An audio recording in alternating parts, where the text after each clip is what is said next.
I don't know if y'all saw, but 23andMe's going bankrupt, and I imagine, Providence has some stake in what happens with all that data, because it was y'all. It was y'all that were looking it up and like, no, I just wonder, you know what I mean? Like sometimes, I don't know, there's just some days where I feel like a little Scandinavian, and no, it's just fun to find out. It's like, just how German am I?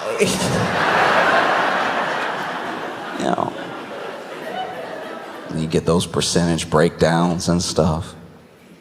It's like, all right, do you? I don't know. I wonder. I truly wonder. I knew they had some black people in the commercials, but I do wonder how many of us it was. Because every time I saw an ad for like a 23andMe, I was like, I have a general idea.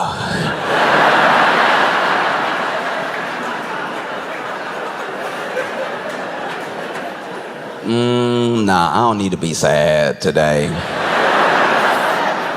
I would rather not. What are you gonna do? What are you gonna do? And send me a back. Send me a PDF that says, slavery.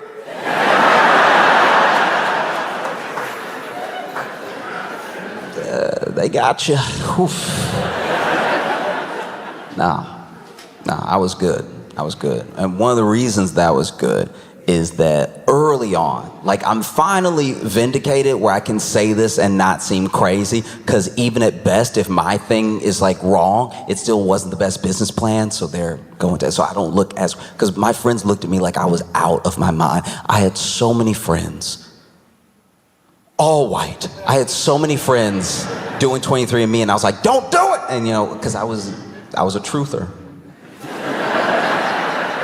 I was like, look at what the company is doing, and look at what they're researching. Yeah, I mean, there are so many of these like heritage companies that are also putting money into pharmaceutical industry, and it's just to figure out how much of something people get when they're a certain lineage, invest in those drugs, expecting that thing to finally pop up one day.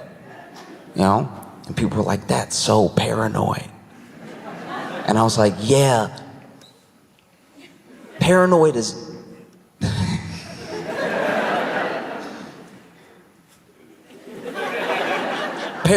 like why I won't do the thing. Like, okay, how do I put this? Paranoid to me is if you're right and you're paranoid, you're like spot on. If you're paranoid and you happen to be wrong, you do start to be crazy. Like that is what a crazy person, like now I'm crazy. If I was wrong and they were just a blossoming company and they were only helping the world, I'd be that one dude on the corner, don't take it. I mean, that would be me.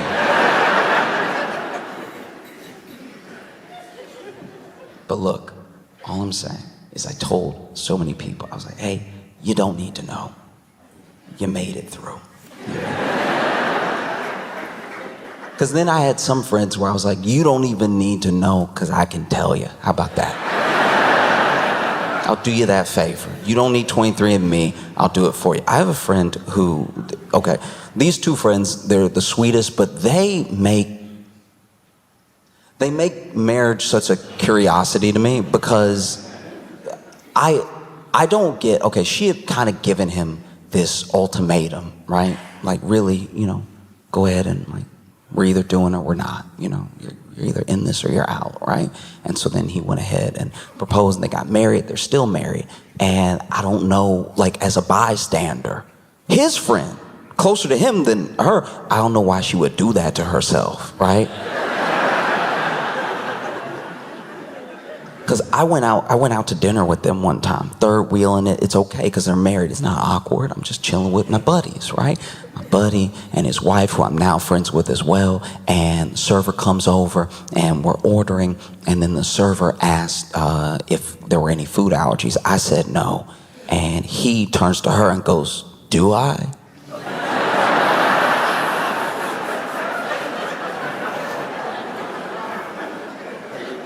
"Do I have any food allergies?" And she answered. She was like, "Yeah, shellfish."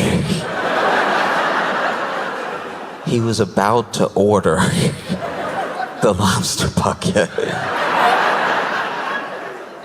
And I was like, how is it worth keeping him alive like this?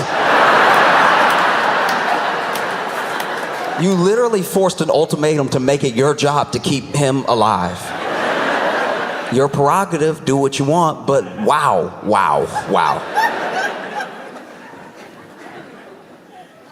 You ever been driving and then you see like an animal on the side of the road and you're like, oh, we have to do something, someone might hit that animal, and so then you stop the car and you catch it and you put it in the back seat and you take it to like a local shelter or something, and they're like, hey, so sorry, we're really overrun. So then you take it home and it sort of becomes your dog over time, and you love it and you take care of it and you keep it alive. And that is exactly what she did with my friend. With my friend, she saw this dude who, if left to his own devices, would eat all the shellfish, not fully hitch himself, fully just get a puffed out head. And she was like, no, I need to not only stop that from happening, I need to make him my entire responsibility. And so when she was like, yeah, shellfish, and he was like, oh, right.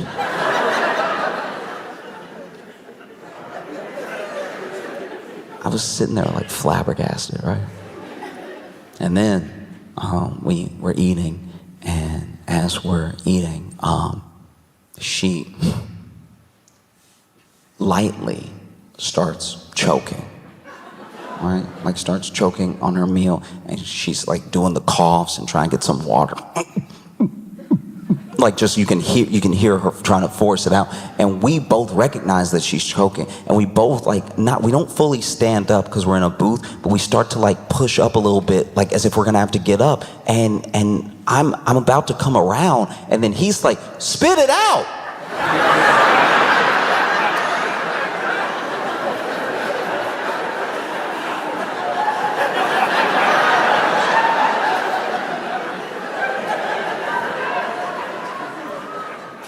Sir, what do you think her plan is?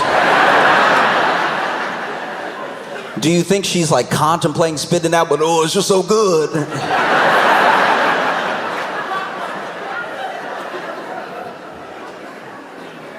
I bring up this entire thing because he did a 23andMe. And I was like, bro, I can tell you right now, all right? You're half jackass. You're a quarter dumbass. And you're another quarter ass. He has a very big butt. He is thick. No, it's insane. Because then 23andMe not only was getting everyone's like data that had their DNA, also home addresses, also payment methods. So there's so many different things that are bad about a breach to 23andMe versus like a breach of Target or a breach of some other company that has a whole lot of credit card transactions, right? There's like actual things about you as a person in there. And I know as Americans, we don't care about our data. We don't. Our data, man, look. We gotta start respecting ourselves. For real, we are out here loose with our data, all right? You know what I mean? I'm not trying to shame, myself included. We are slutty with our data. Letting anybody get it. Anybody can get it. Anybody that feels like typing can get some of it. Not careful anything. We could have VPNs. We could have so much stuff. And nah.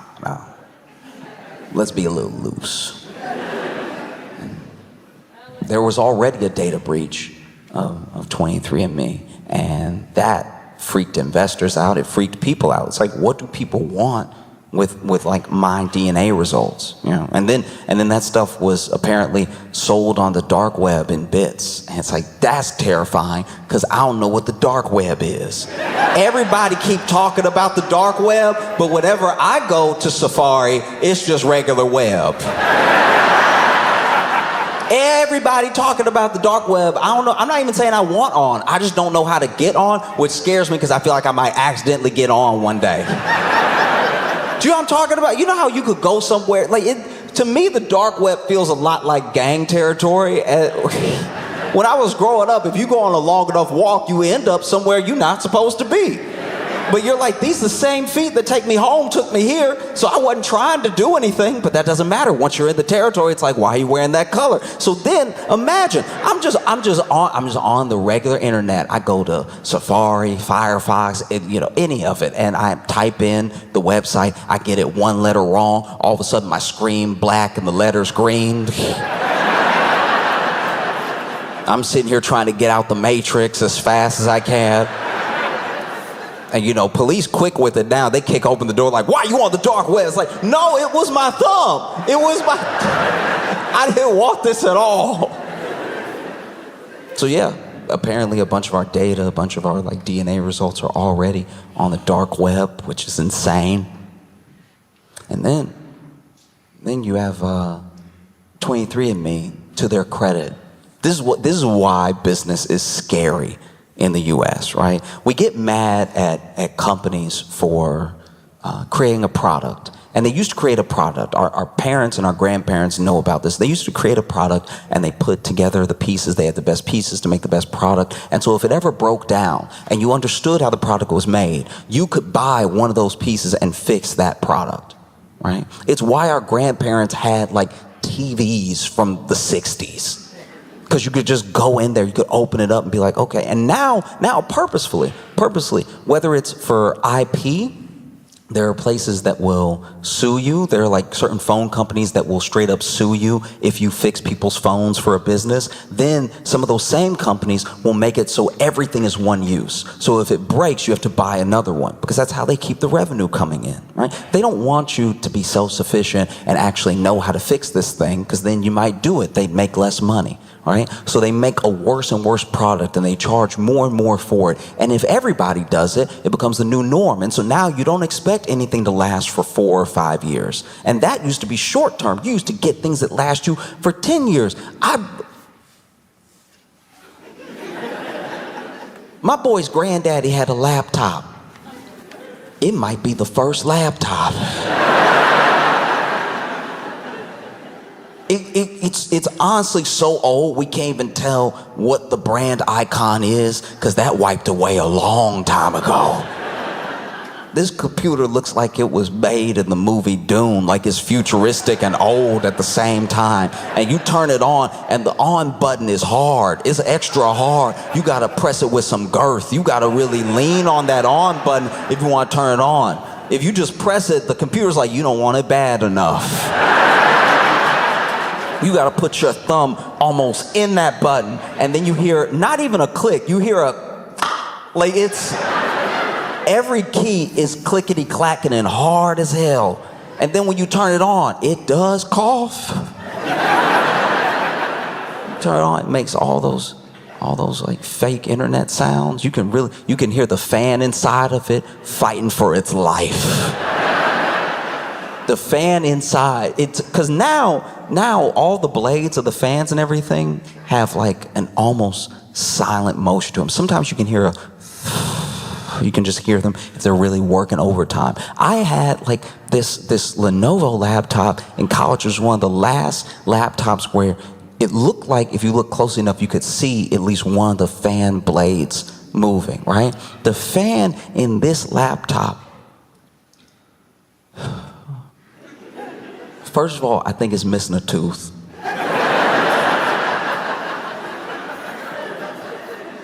Cause it's trying, it's coughing and it's trying, and you can hear it.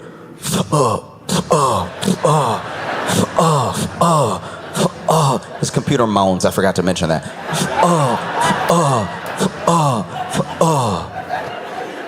And then if you want to turn on Wi-Fi, there's nothing clickable. You want Wi-Fi? You got to hit that switch. You got to slide a switch at the front of the computer.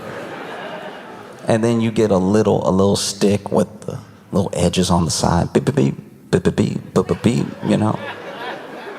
This laptop got everything but an antenna.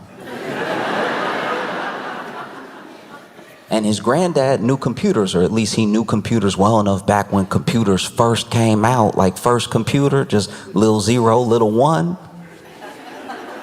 He had it on lock. And so he fixed his laptop over and over and over again for years, to the point where even now it'll turn on. You gotta press extra, you really gotta lean your body over it, but it'll turn on. And that day is gone. We're not in that anymore. We're in the world of tech companies putting out their products and soldering it to make sure that if you open it, you destroy it, right? And 23andMe, to their credit, they came up with a good product. They came up with a very good product. The problem was you only needed it once. And so that was pretty much their undoing. Some people are gonna say it was marketing, some people are gonna say it was general business plan. No, the thing that 23andMe did that was wrong in today's America was making a good product. People only needed it once and then they could forget about it. And they tried the subscription thing, they tried it, and people, even my white friends were like, no, I got it. I mean, you said 45% Scandinavian, I'm gonna take your word for it. I don't need to keep spitting in cups and sending them to you. That was the other thing I didn't trust. You know what I mean? Like, you just spit in a cup and mail it. Nah. Admittedly, that was a black thing for me. I was like, I'm not just gonna put my DNA out there for someone to have in case. Imagine now your mailman a murderer. He see that 23andMe package, he's like, this'll do nicely.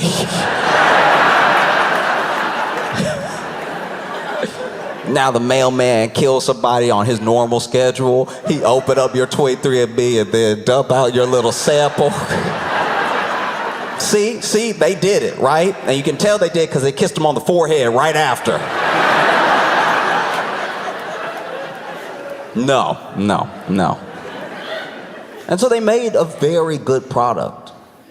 Well, some would say an incredible product. There's connection. There's connection in knowing where you come from, especially if you're deeply in search for it.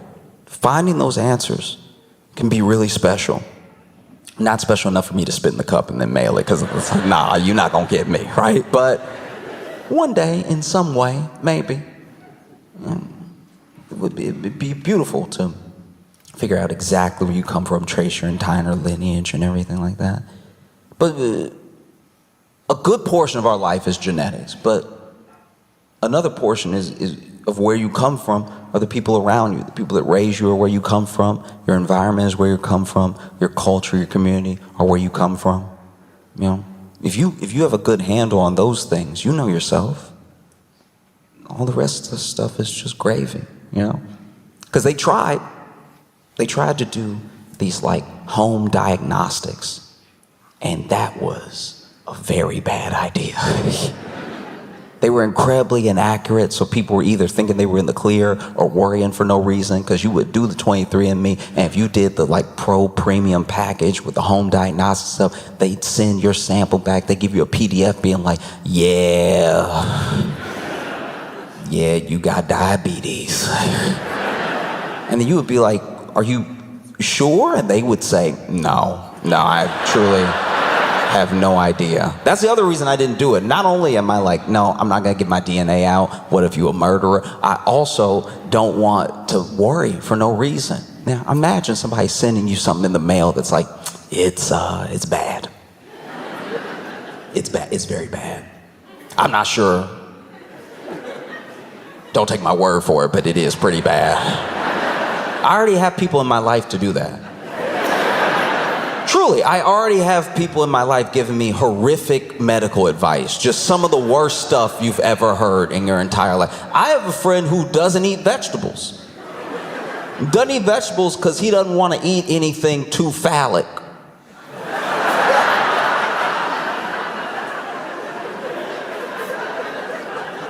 I was like, well, explain your logic to me. And he was like, no, just dog, like, why, you want me to eat a cucumber? Try to bite a cucumber right now. It's all in your face, all hard and stuff. Not me. Not me. A carrot? No.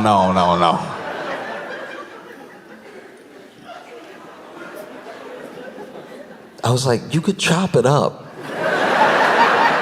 That's what they do. Do you think in a salad that they just lay the whole thing down?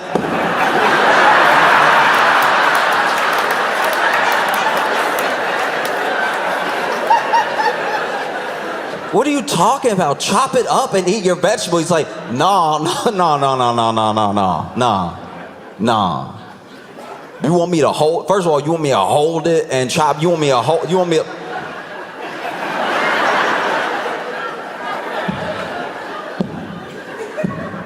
No. That might give me nightmares, dog. I'm like, all right, yeah, be deficient in everything then. Just walk around needing a nap twice a day.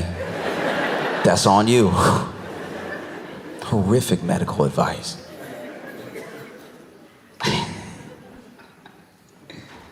The type of medical advice that makes you go, oh, okay.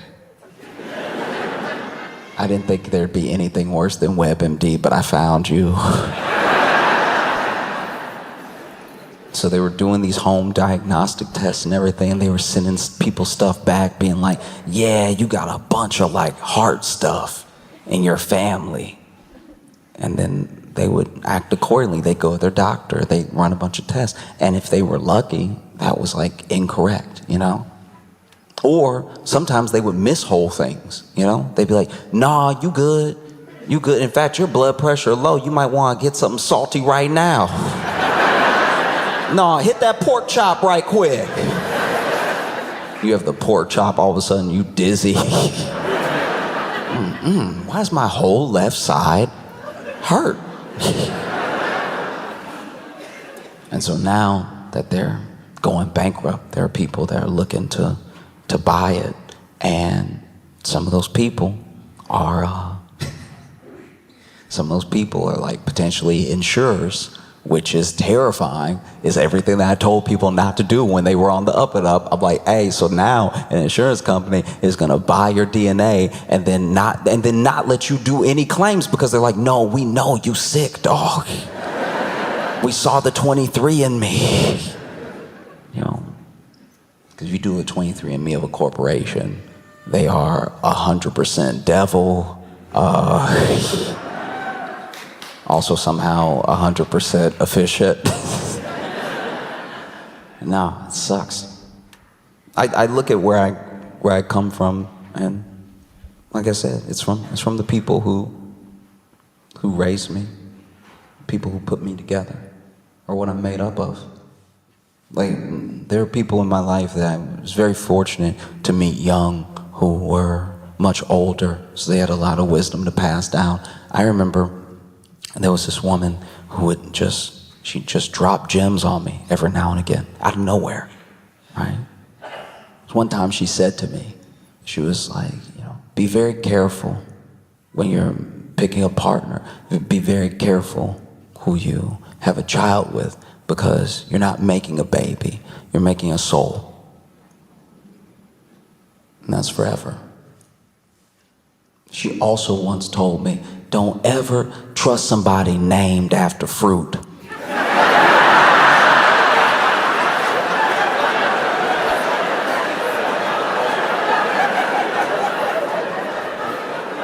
And I was like, what? And she was like, seriously, if somebody comes in your life named Clementine, she a hoe, all right?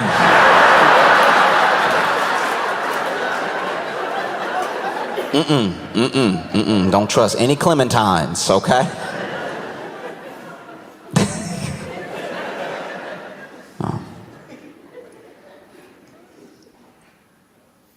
of nowhere one time she told me. We were just sitting, and she was saying this about people, but she was like, when you finally see yourself the way that the people that love you see you, what a wonderful world that'll be. That's all the world's missing, is people that see themselves the way that the people that love them see them. Truly, like, there's, in everything that people do and everything we search for, we try to find it in all these other places, but there's a level of acceptance that other people have for us, and sometimes we reject it or we think we don't deserve it. But if we could see ourselves, you wish it. You wish it on people when they're battling addiction and depression. You wish, it's like, oh, I just want you to see yourself the way I see you. If you saw yourself the way that I see you, you wouldn't feel this way about yourself. You know? She also once told me never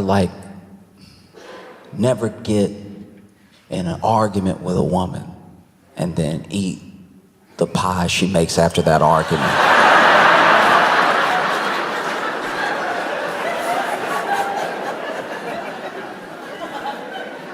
That's a pie full of glass.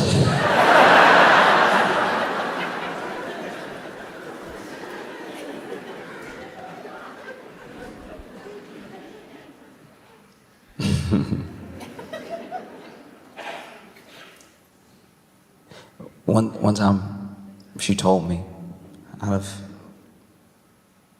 don't even know where it came from, but she said that sometimes when people are searching for love, that all they really need is to find someone who reminds them of their best day. Find someone who feels like their best day. You're gonna argue, you're gonna not be able to stay each other sometimes, but you can find somebody that feels like your best day. You won't always be happy, but you'll be like really in love. She was like, you find someone who feels like the best day that you've ever had. Because the best days only come once in a while. Every day can't be the best day, by definition. But if you find somebody that feels like your best day, you found a truly good life. She also told me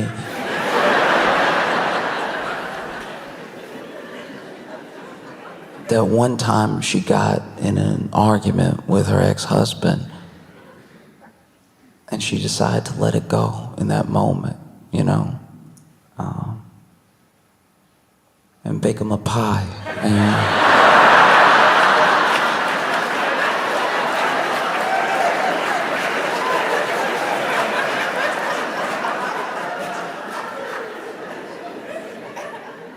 she was like, wasn't my best day.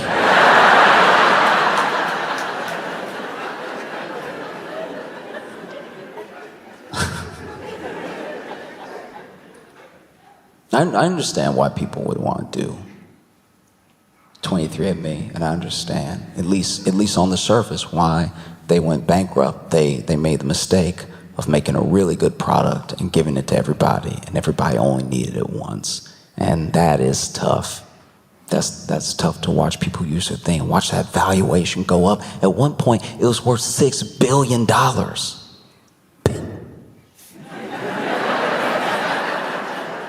Billion. $6 billion. That's crazy. And then, you know, they started dropping off left and right. You know, people were like, oh, I'm not going to renew their subscription, or I sent it to my friend, but they don't want to take it. And the other reason people didn't want to take it was the other thing they did that was really good, but was their undoing, was they were helping to catch a lot of murderers. There were a lot of murderers who didn't even do 23andMe. They were like, I don't care how Scandinavian I am. And they're like, well, your cousin does. Hands behind your back. And you over here. That's tough. That's tough. You know what I mean? Because listen. I'm not rooting for criminals, okay? But how would you feel if you did all that planning?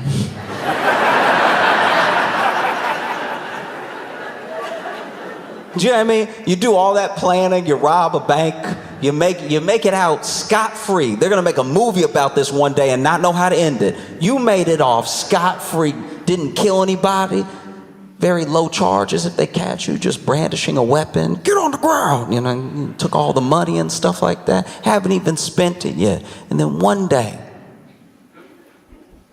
it's very quiet. It's so quiet that you're like, damn, it's quiet in here. And maybe you live in an apartment building. You're like, usually I hear somebody arguing with their spouse, hear some kids maybe. I mean, you know, hear some loud music, some teenagers around here. And you don't hear anything. And then out of nowhere, they bust open your door. They've cleared out all the neighbors, like, get on the ground! And you're like, what? How? How is this possible? You don't even have the money on. You planned it so well, the money's buried in another state. How? Oh, well, when you were robbing the bank, you cut your finger and it bled a little. And a brother you don't know you have spit in a cup in Providence, Rhode Island. And honestly, we wouldn't have found you if it wasn't for that. Like, we were like, all the markers aren't matching and we can't seem to connect the dots. And then your cousin spit in that cup. Turns out, you're pretty Scandinavian. You are very Scandinavian. Picking you up off the floor. Oh, thanks. Had no idea. Carting you off. Who knows? Maybe 23andMe's data, your data, will end up in good hands. Yeah, if you feel that way, you should delete it off the website right now. We are so loose with our data. I was reading the news and I saw this Mark Robinson. If y'all don't know who that is, he's a lieutenant governor of North Carolina, and he's running for governor of North Carolina as the GOP candidate. And a bunch of news came out where basically there are these profiles that they found of him from a long time ago being on porn sites saying the craziest stuff you can imagine, right? And this is my thing. First of all, this is a terrifying and dangerous man, and I know that because he leaves comments on the message boards of porn sites. What?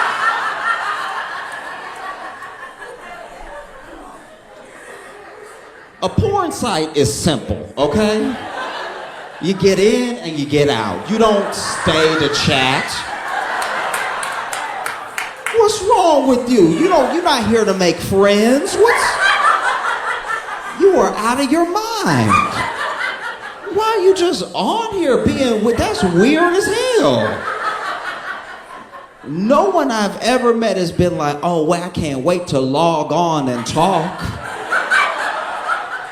That's a real sick man right there. That's crazy. And just so you know, Mark Robinson has been endorsed by Trump. Trump would stump with him and stuff like that, and he's been at Trump rallies and stuff. And then, Mark Robinson's a very big man. He's huge. He's a large guy.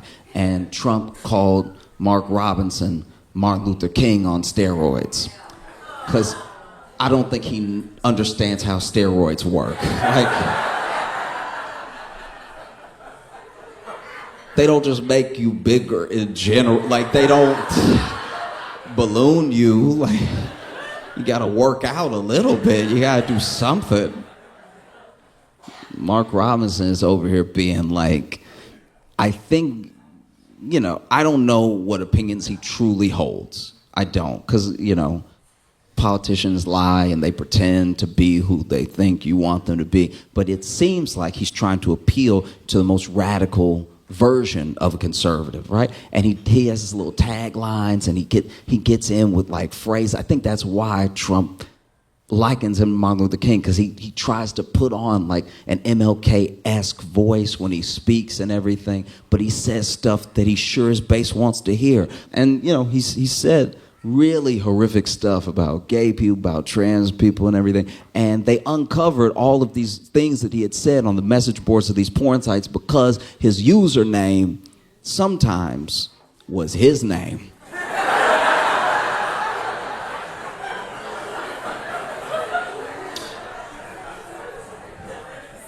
Fellas, I understand that sometimes we're in the heat of the moment and you go to one of these illicit sites, and the site asks you questions. Maybe the site, in order to enter, they want an email or something, or as eager as you are, please do not give them your actual information. This goes out to everybody. I don't care what you believe in, who you're voting for. Please do not give a porn site your real name and email address you use for work. I know it's the first email address that comes to mind when you've got other things on the mind, but make up an email address real quick. I know that sometimes that takes a second, because then you got to make a fake Google account. You got to go back. You got to accept the email from the porn site and then just look. But make it so they don't know it's you every time. It shouldn't be that hard, but apparently it is, because then CNN and the journalists on CNN, I don't remember if they're actually like CNN affiliates, but basically the journalists that looked into it found that on lots of, porn sites, he was using the same username, the same handles, which turned out to be the same usernames and the same handles he used on like Twitter and like, fellas, even if it means coming up with a fake name right now, just come up with something to say in your mind. The fact that he was using his email all the time, but it makes sense. I guess he would use his email because he was using his name and he was commenting and all that. So he probably wanted to get the feedback from what people were saying to what he was saying. Now that I think about it, maybe it was more intentional than dumb. But he said insane things. This dude, first of all, on a porn site, no one is looking for feedback, really.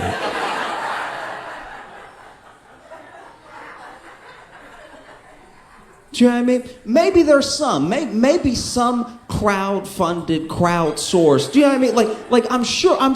Look, I haven't been on OnlyFans, but I'm sure with an OnlyFans, there are people that are like, I made this thing. I hope people like it. Let me get some feedback. This is what they like. This is what they don't like. That makes sense, right? But if you're just out in the world watching whatever comes up, and then you're just commenting all the time, you need a friend. This dude said such insane things. Some of them I can't repeat, but a couple of them I will.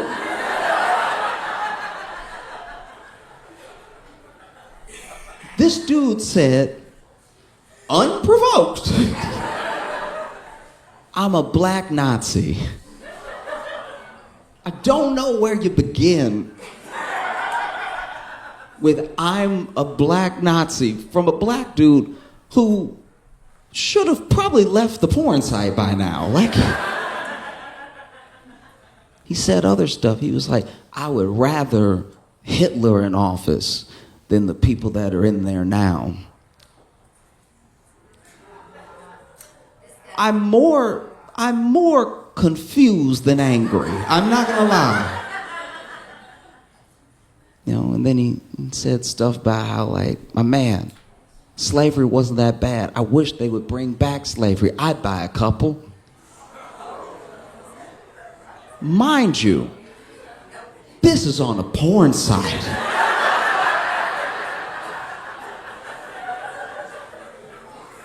What wires do you have crossed in your head? Does being horny make you angry? What?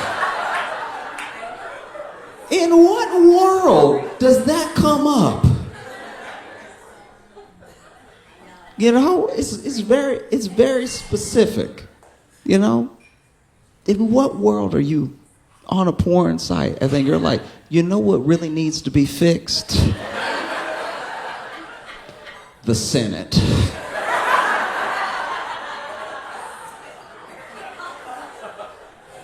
Bruh.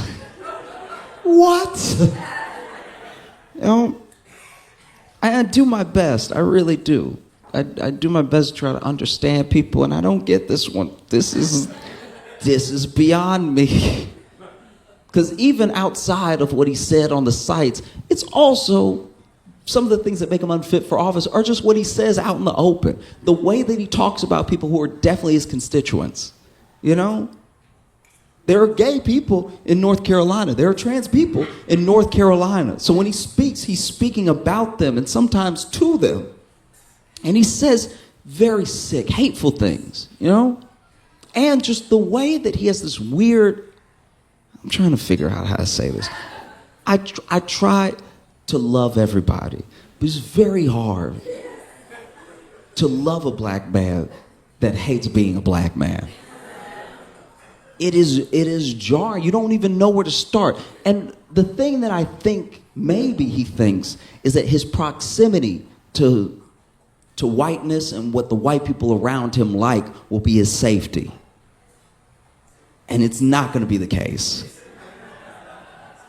Fundamentally, it won't. You know? Because when you say things like slavery wasn't that bad, I wish they would bring back slavery, I'd buy a couple. Who do you think? It's hard to get to the bottom of what this person is thinking. Because it's so crazy. You know? It's like, it's one of those things where you look at the state of politics, and it's one thing to lie, and it's one thing to say what you think people want to hear, but it's another thing to be an absolute lunatic and already in office, because he's already lieutenant governor. So governor is not that far of a stretch. And he got to be lieutenant governor saying mostly what he says now, minus the porn stuff. And it's so bad that Donald Trump himself, the dude who would stump with them, this is Martin Luther King on steroids. He doesn't know what steroids are. This is Martin Luther King on steroids. Donald Trump's campaign is even telling him, hey, you may need to drop out.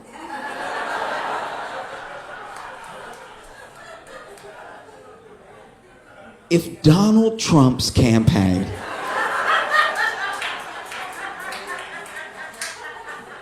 Donald J. Trump's campaign is telling you to drop out, you should probably leave Earth.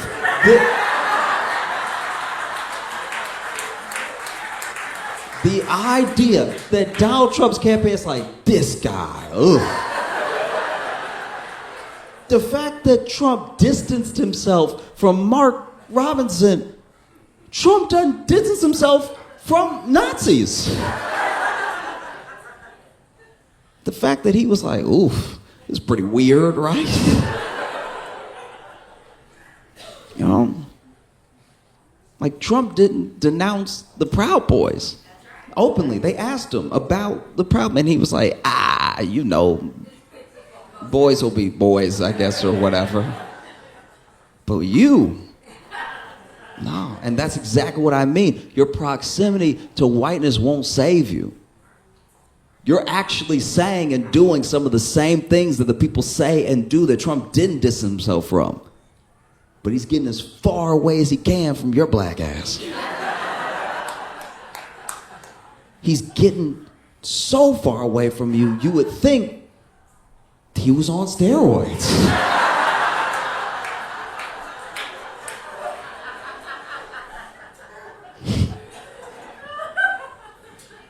I think a lot about how we think about each other and we treat each other, especially now with like an election on us, you know? Everybody's exhausted. Why do we even do it this way? You know, in like France, they're like 3 months out, they're like, who should we pick? Like we're the only ones that make it a season and a half of TV. Like, no one else in the world does this. No one else in the world is like, all right, 2024, let's start talking about 2028. Why do we do it this way? And then you watch people, watch how they react to people, you know? Like I have a tougher time than I've ever had with the things that are being said, you know? Everybody expects politicians to lie. Everybody expects politicians to not care about them. I get that. But what's happening right now is like truly insane. You know, J.D. Vance was at a rally and it's weird. Okay, I've just never seen somebody with less charisma.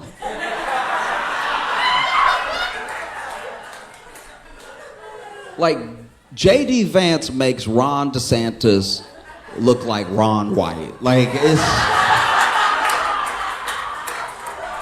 Because when Ron DeSantis was running, I was like, why he smiling like that? He was just, do you remember his smile? He's right. He's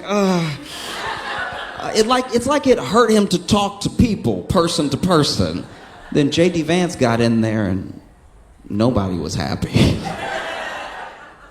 And J.D. Vance said, you know, they asked him about how he felt about the whole rumor about the dogs and cats things affecting the Haitian community, why they've been zeroing in on Haitians specifically in Springfield for some reason. You know, he's from Ohio and everything like that. And he basically said, like, and you can look this up for yourself if you think I'm being unfair, but he basically said that, you know, this is a Democrat talking point and a point by the media and everything, as if he didn't say it. And then he basically says, you know, everyone loves talking about those Haitians in the community like they came here legally and are doing everything legally, but they were brought in and they were legalized through a process by Kamala Harris that is unconstitutional. So as long as they're here, I'm going to call them illegal aliens. He's talking about the people who did the right thing, by the way. You'll still be illegal. You'll never not be illegal, in my view. That's wild. You can't do that. You just can't, because the law is supposed to be the law. You're supposed to be the party of law and order. You can't just be like, nuh-uh, that's not...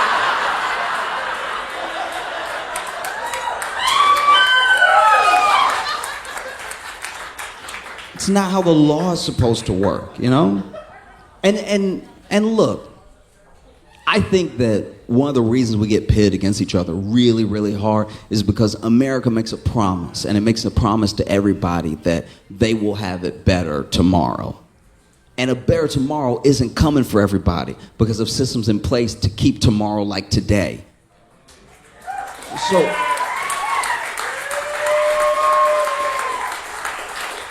So when I see Donald Trump at a rally, and he says they're coming from Africa, they're coming from the Middle East, some of them are coming from Asia. These people are coming to our country, they're poisoning the blood of our country, and we have to get them out. I don't just think about people of color. I do think for a second about white people from the past, right?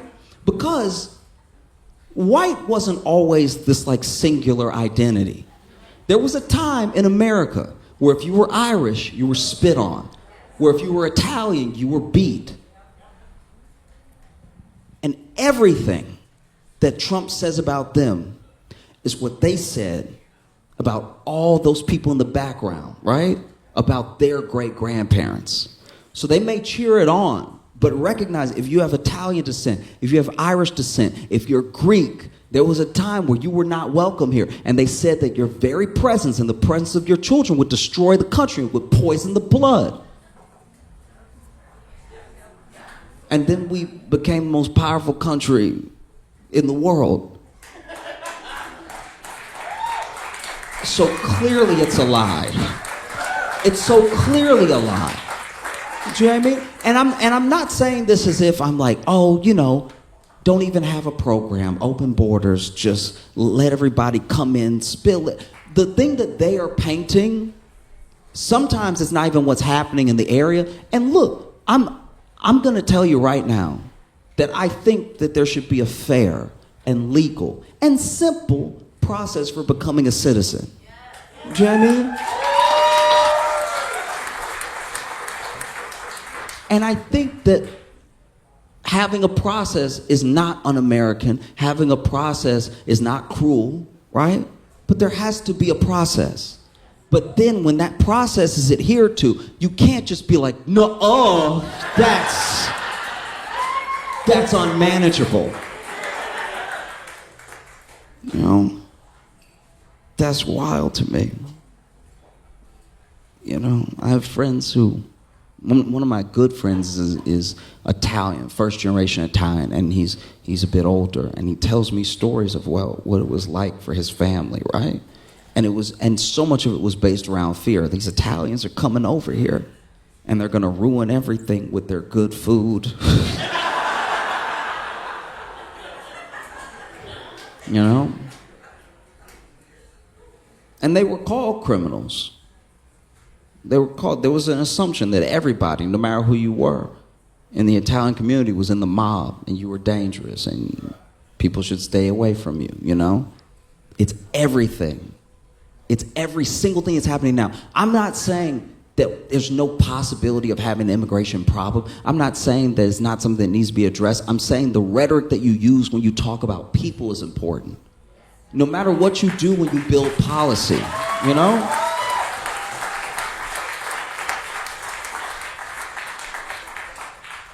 Because I would like the people who are hardworking, the people who are honest, the people who genuinely love America to be in America, you know?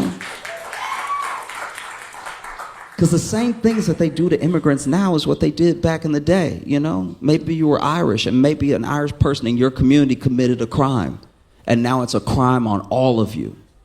Not just one of you did it, y'all all did it. Every single one of you, and we're gonna make you feel like you did it. We're gonna put up signs, right? And if you're Irish, you know what those signs said. You know what I mean? So where did that get us? And where are we now? You know? Because we didn't send those Irish people back. We didn't send those Italian people back. You know, we found a way to make things work, and you build on a process and you improve it. I'm not saying there's not a process that doesn't need to be improved. I really am not. I'm saying that the way that you talk about people is important. Outside of anything else, whether they share some land with you or not. You know, and the same things that are happening now are what happened back then, you know? I'm scared of having a political process that's it's untenable. I do appreciate how all of you manage to be these like international individuals, you know? Like y'all care about things that are happening in the world, and you consume all this media that is not yours. You don't have to if you don't want to, right? Like I know that we're right there and we're very loud about it, but if you wanted to put the Sony XM4s on, you could, you know? But y'all keep up with your politics and our politics. We don't even do that. It's pretty wild. Like I'm sure y'all have seen Mitch McConnell freezing up. If you don't know who Mitch McConnell is, he is the leader of the Republican Party in the States. He's the full-time leader of the Republicans in the Senate, and he's a part-time mime.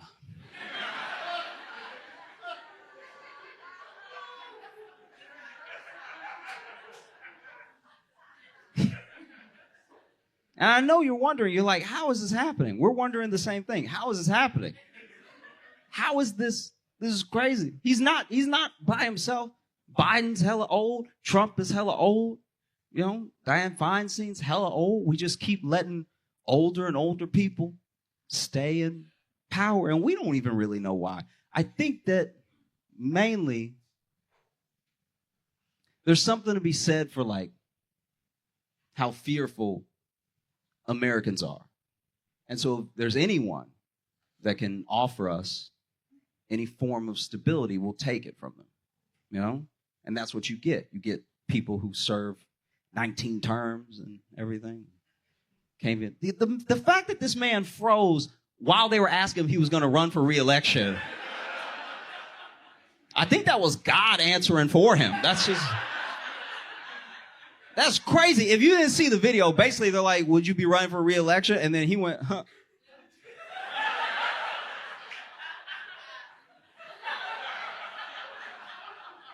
He looked, for a split second, he looked just like Jim from The Office. He was like...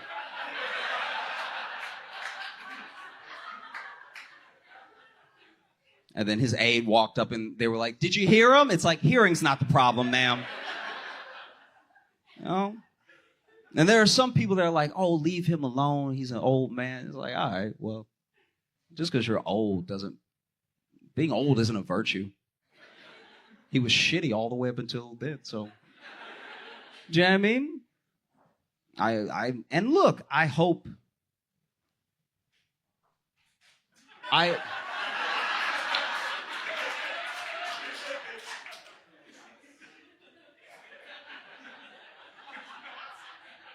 How do I word this?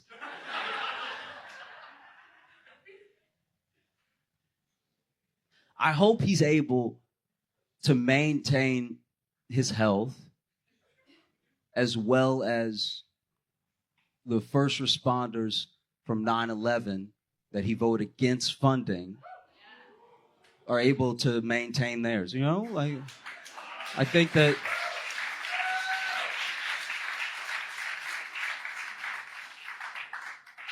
It's weird. It's an odd thing. It's every time he freezes, he looks like he looks like he's seeing. It looks like he's seeing all the black people he ever tried to stop from voting. Like it's like they're just in the room with him. He's like, huh.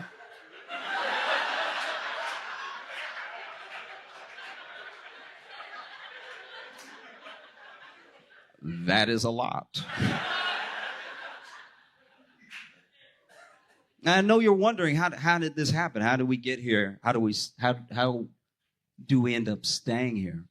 Because he's not the only one. I'm not even picking on Republicans, really. There's old Democrats. There's Democrats that you're like, how is this the person? Surely someone else believes what they believe and is like able. Do you know what I mean? Surely, right? And I don't think that the U.S. is just a fearful country. I think that we have this reputation.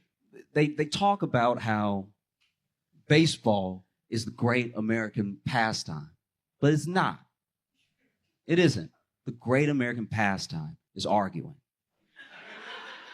We love to argue so much, a lot of people want a redo of the Civil War. Like that's how much we love to argue. And it's not about the candidate. There's nothing so special about McConnell. There's nothing so special about Biden or Trump that they keep being in the position that they're in. It's that we like to argue so much that we do not pay attention until it's too late, right? It doesn't matter, Biden, Trump, whatever. Throw all that stuff out there. You could put one party's candidate as a tomato and one party's candidate as a potato, and we'll still have it out. As dumb as that is, we would still be like, well, I do like potatoes, though. You know? But we don't know. We're very unsure as a group of people, you know? You watch I'm sure it's terrifying for y'all, because y'all are so close. Like this... You as Canadians must feel how I felt when I lived next door to a drug dealer.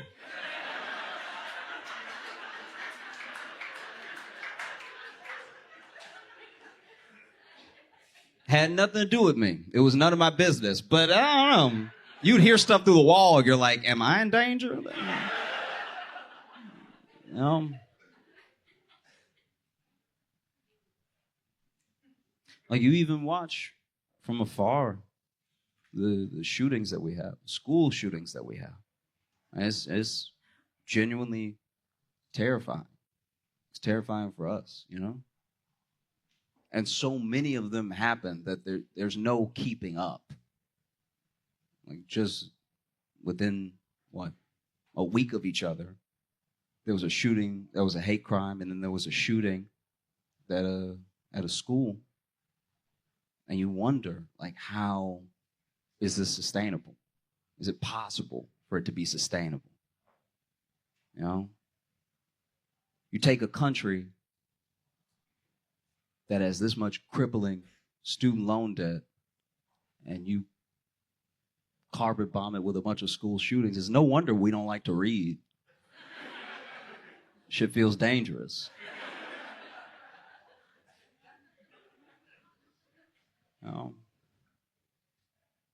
That's my thing. It's like, I think it's going to change how future generations even talk about school, because there's just so many.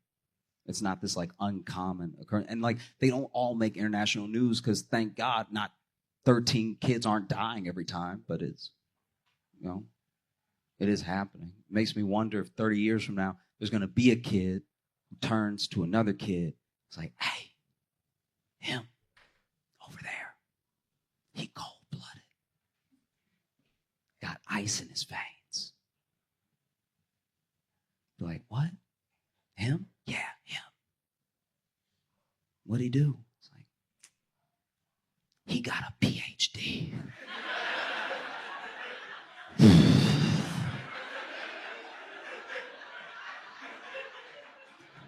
He went to school every day. He doesn't give a fuck.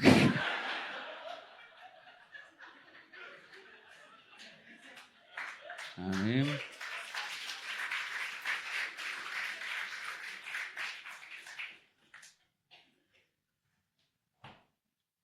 I've been trying to make more friends.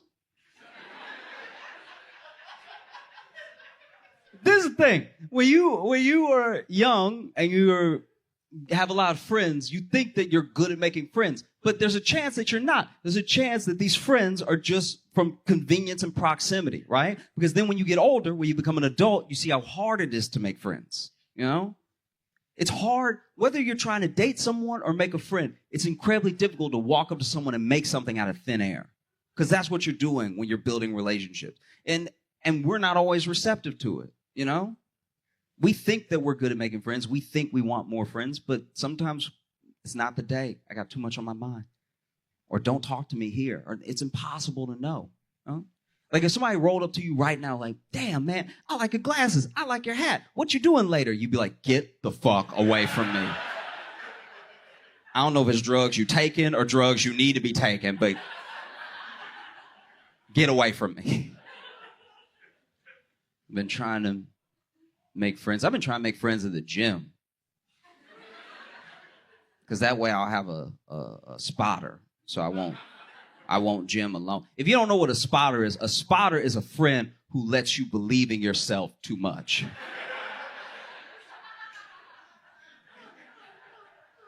You go to the gym together and you're like, I think I could push 300. And he's like, we'll see. So I did it. I made a friend at the gym. I was working out and I saw this guy, and he basically was on the machine that I needed, so I was sort of waiting around. And have you ever met someone? Have you ever met someone that has been to so much jail?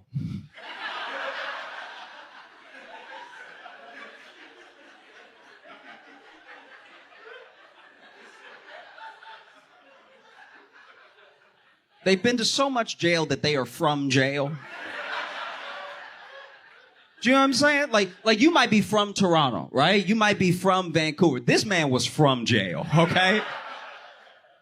And you know he was from jail because he was like working out and he was barking in between reps. Like he was like, arr, arr, arr, arr. I was like, okay. And he noticed me sort of lurking around, waiting for him to be done on the machine. And he saw me. He was like, "You trying to get on this one?" I was like, "Oh, maybe. If that's okay with you." And he's like, "Let's take turns." I'm like, "Okay, cool."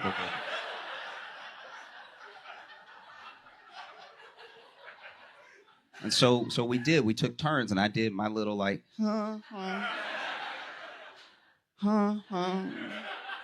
he did his like, arr, arr, arr, arr. You know what I mean? And then for whatever reason, we just kept working out together. I was like, "What workout are you doing?" And he told me. And so we took turns for the rest of the time that we were at the gym, and we decided to be gym buddies. And I appreciate this about him. I really do appreciate this, that he did this, that he said this to me, you know, because we exchanged numbers and everything. And before I was about to leave, he was like, "Look, I got something to tell you." I was like, "Oh, what? You know, what is it?" And he was like, "I did a little time."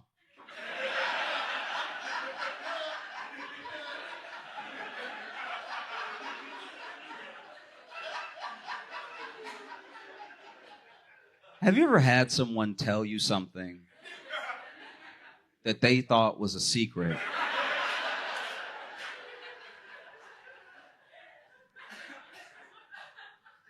But was so painfully obvious, you had to act surprised to not feel rude. So then he said, "I did a little time." I was like, "Oh, time where?"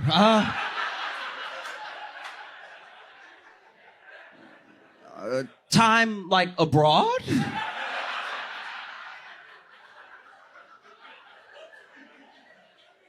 And he was like, "No, the pen." And I was like, "Oh, yep, fair enough. Okay, I got you." And so we decided to be workout buddies. And next time that we're supposed to meet up, I was late because I got off work late. So now I was heading there, and I'm excited to see my new friend, my new gym buddy, my new spotter. And as soon as I see him, I'm thinking he's gonna have a smile on his face too. This man is pissed, right? I walk up, he's like, "Where the fuck was you?" Okay. I already started working out. I already did chest, already did back, already did stomachs.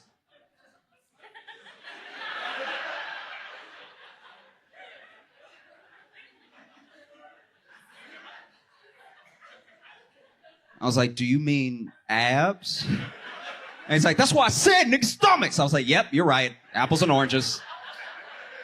Fair enough. So, you know, we started working out, and it occurred to me that like, if I really want a friend, the other thing that we do that stops people from being close to us is we like have little departments and categories for every friend. And sometimes we try to keep them there. Specifically, "Oh, I want you there. This is as far as I want the friendship to go." And then we wonder why we don't have anybody close to us, because we didn't give at least everyone the chance to maybe be that close person to us. So I was like, if I'm going to be friends with this dude, I got to be his real friend, not just a gym buddy, his real friend, right? Because this is just a personal thing. I'm not trying to put this on anybody, but I genuinely believe that if someone does a crime and they go to jail and then they get out, it should be done. They paid their debt, and now it's time to move on, or else what reingratiates them back into society? Why change at all? You know what I mean? So I'm trying to do my best to like be his real friend. So I invited him to brunch.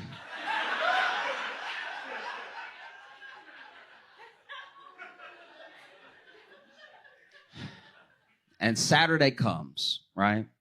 And he shows up to the brunch spot that I picked out, that I told him to come to, with the biggest brown bag I've ever seen in my entire, I didn't even know they made brown bags this big. It was a brown bag, might as well have been a garbage bag. This was crazy big, and it had a huge Tupperware of lasagna in it. And I was like, "Oh, why'd you bring that?" And he's like, "It's brunch, isn't it?" I was like, "Yep."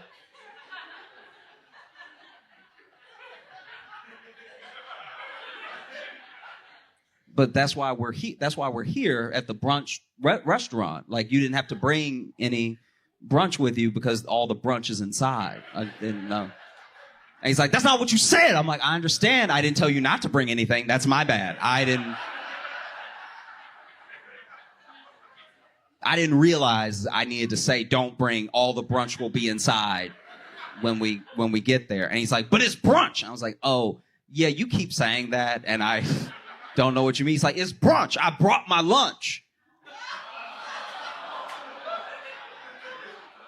And I was like, oh, this dude went to jail before brunch was invented. Okay. Cool. But my man loves $13 mimosas. I know because I was paying. After he finished one, he's like, let's get another one. I was like, well, let's implies both, but yeah, whatever. Okay. But it's great. It's a great friendship to have because honestly, this dude, I can't say this like as a blanket statement, but I will say, if it's possible, you know, one of the things I think that makes society better and would help in reingratiating these people back into society is if everybody had a friend who had been to jail. Because I will say this, a friend who's been to jail knows exactly when to leave a party. I went to a party this dude invited me to. I'm there for 12 minutes. And he's like, we need to get out of here. And I was like, oh, okay. And the next day, I saw that party on the news.